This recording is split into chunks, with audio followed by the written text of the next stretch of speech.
So now, please welcome the official, non-official, non-sponsor of the Savannah Bananas, but a big fan.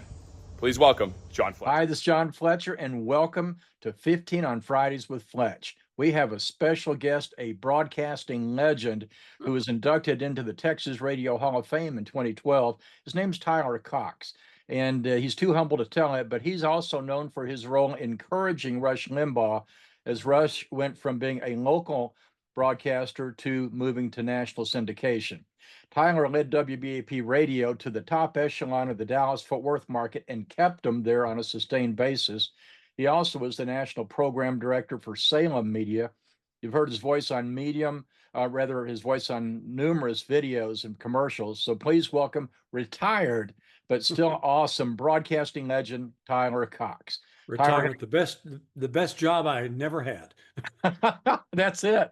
You're known for leading WBAP to a position of excellence in Dallas-Fort Worth radio. Tell us about it. Well, I guess it was a gradual transition. When I arrived at BAP in '92, it was a country station, full service country.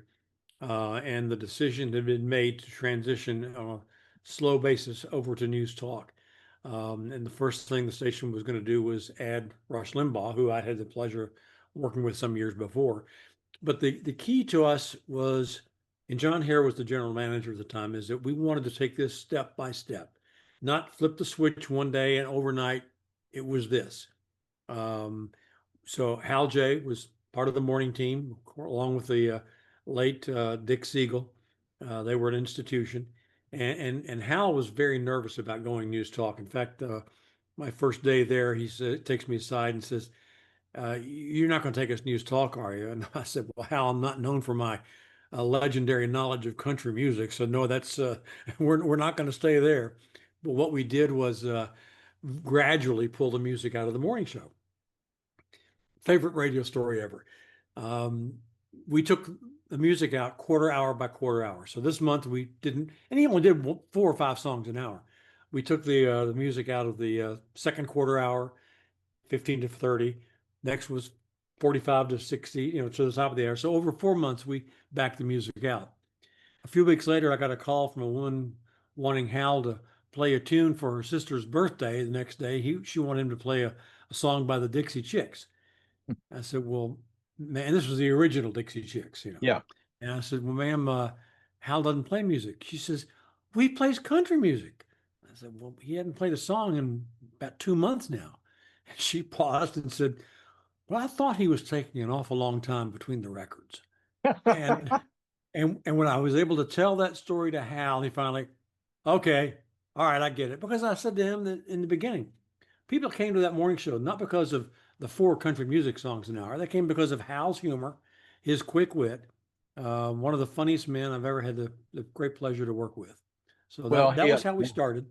Well, he Randy also Galloway was doing sports at 6. Randy is the only guy I ever allowed to say WBAP because he couldn't say W for his life depended on it. And that's just part of Randy's charm. So he was WBAP.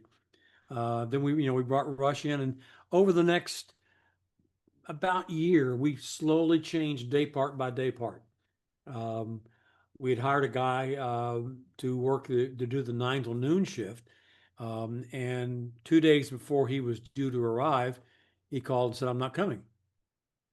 So I then called Mark Davis, who had worked for me in Washington, D.C. And I knew that, make that cling go away. I hope that, I lost my train of thought because of something on my computer there. I apologize for that. So I knew when his contract was expiring, and I met him at Christmas in Memphis as I was on my way to Kentucky to meet family, and he was in Memphis to visit in-laws. And I said, "So how'd your contract renewal go?" He says, "Well, they forgot to renew it." I went, "What?" So we started talking, and the next thing we know, we bring Mark Davis down to WBAP. His first day on the air was actually a trial, and it was the day that the Dallas Cowboys had their victory parade for winning the Super Bowl. And here was Mark Davis, at that time a lifelong Redskins fan, and doing a commentary about the Cowboys. Anyway, long story short, he came in and just did an amazing job. And became a regular sub for Rush on his show. So if I just ask you to describe Hal J in a few words, tell me what you'd say. How much time we got? I'm going to quote Dick Siegel, the late partner of Hal's in the morning show. Dick once said to me, you know, Hal is so funny, he could write for the Tonight Show. That guy has one of the quickest wits, instant recall of a potential punchline of anything. Classic example, was not involved in being on the air. Several years ago, Hal had one of his first heart attacks.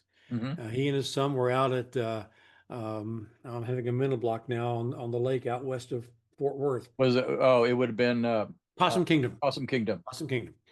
And Hal's out there and he had a heart attack. And so son calls 911. They're going to send an ambulance, but son gets in the car and drives him out to where the ambulance is going to be. The ambulance is there, and then comes the helicopter.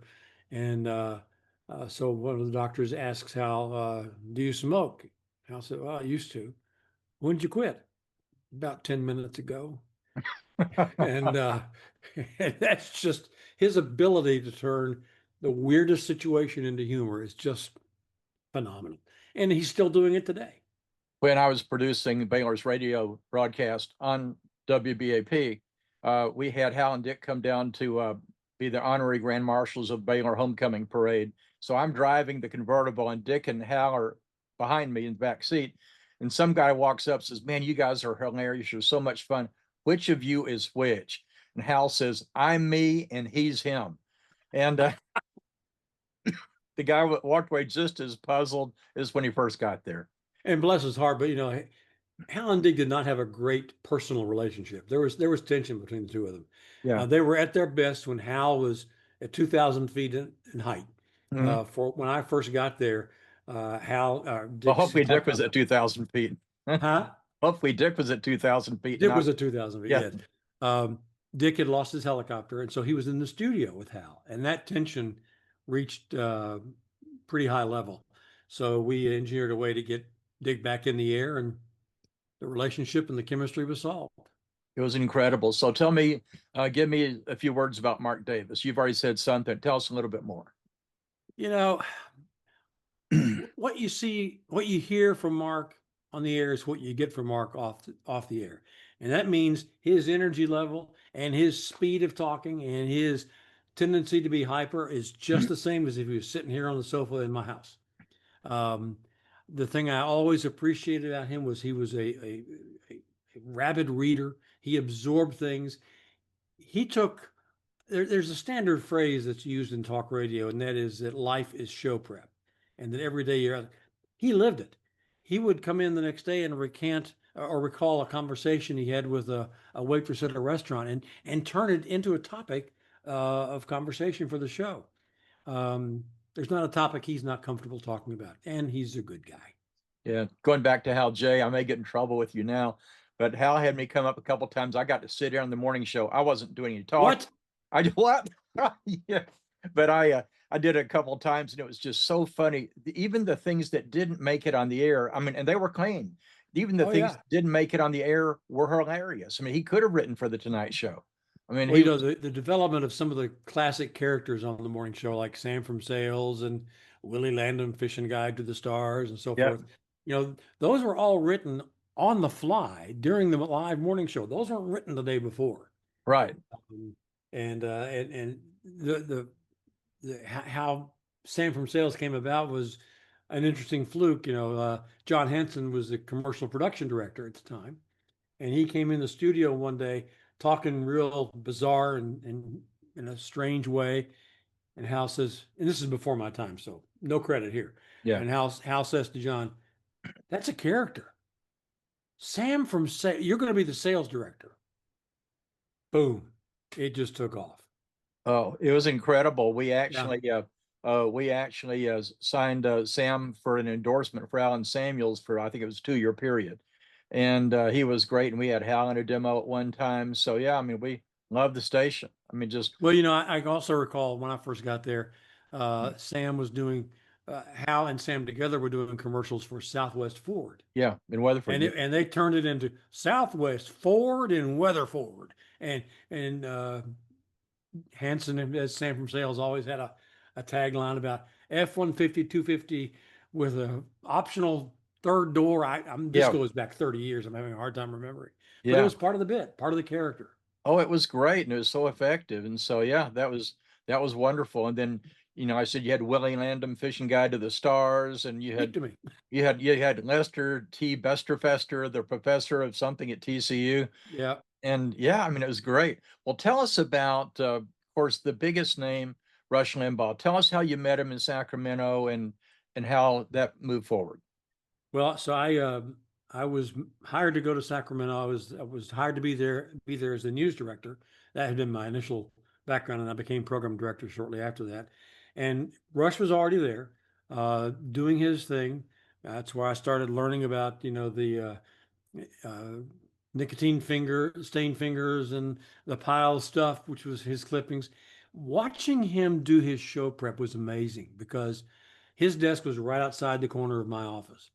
And I'd go out there and he would stop at, again, pre-internet days, he'd stop at a newsstand in Sacramento and buy San Francisco Chronicle, Los Angeles Times, New York Times, Washington Post, all the big newspapers.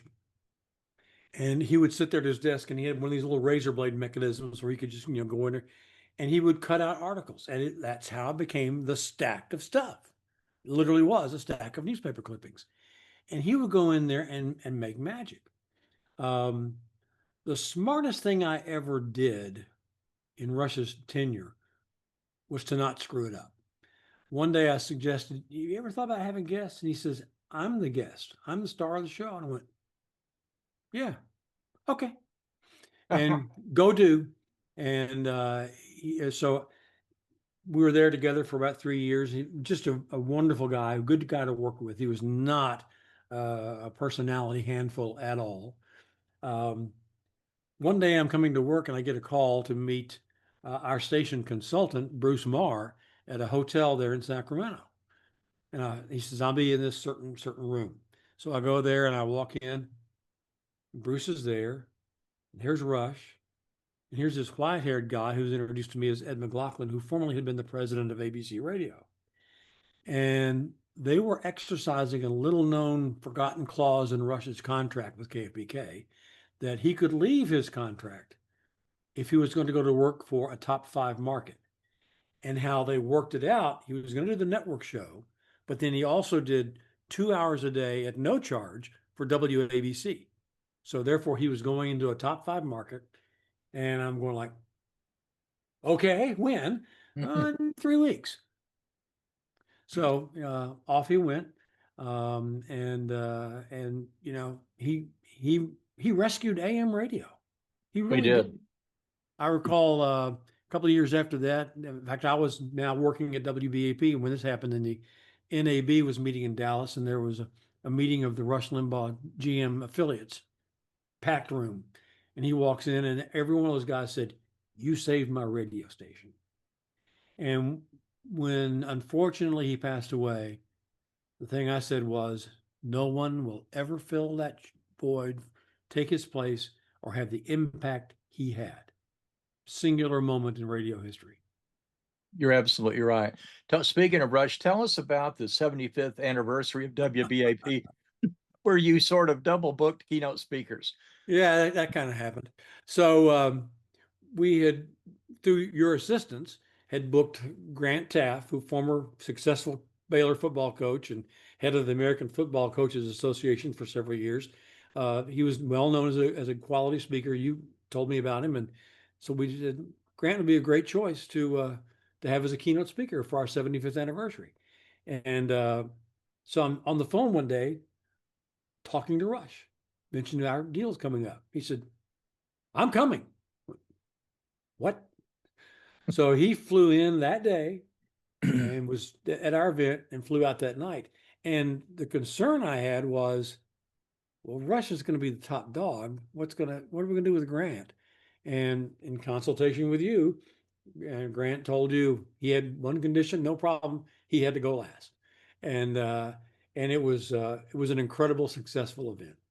It really was, because Grant told the story about it, how WBAP intersected with his life, starting at about age 5 or 7 through, and hearing those broadcasts of the Southwest Conference with Kern Tips doing the broadcast, all the legendary broadcaster Jim Wiggins.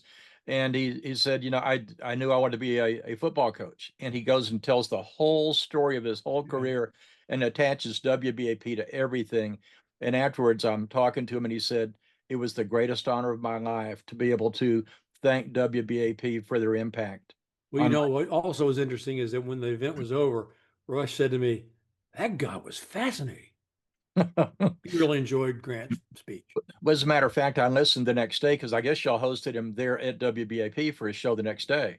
Actually, no, he flew back to New York that night. He flew back that night. Well, anyway, so Rush said last night, and he mentioned Grant by name, and he said, I believe that I just heard the greatest speech I have ever heard in my life last night from a guy named Grant Taft. Wow. And so, I mean, it was wonderful that Rush, who had such a big personality, could be humble with that and recognize, other excellence in the room. And that was neat. As we close, tell us about, so you have Trump wins the election in 2016, and then you decide to retire. Tell me, you got to retire at the very pinnacle of talk radio. Tell us about that. I made the decision in September that I was going to retire in December. I knew that presidential election years were always gold for News Talk Radio. And what would happen immediately afterwards, there'd be a drop in the ratings. And I thought, I want to go out on top. So the election was held in November. Of course, Trump won. And December 6th was my last day. And my wife and I immediately left town and went on a cruise. But I planned it because I knew that we'd gone through some ownership changes, and there were some folks on the corporate side who I knew I was probably going to have some issues with because they hadn't experienced that cyclical swing. And I thought, the time is right, the age is right, let's pull the plug. And so I did. That's great. Tyler, thank you so much for joining us. I mean, here you are, this Hall of Fame broadcaster. I mean, you've worked with some of the great names, Rush Limbaugh, Hal J., Mark Davis, all these other greats. I mean, just incredible folks like that.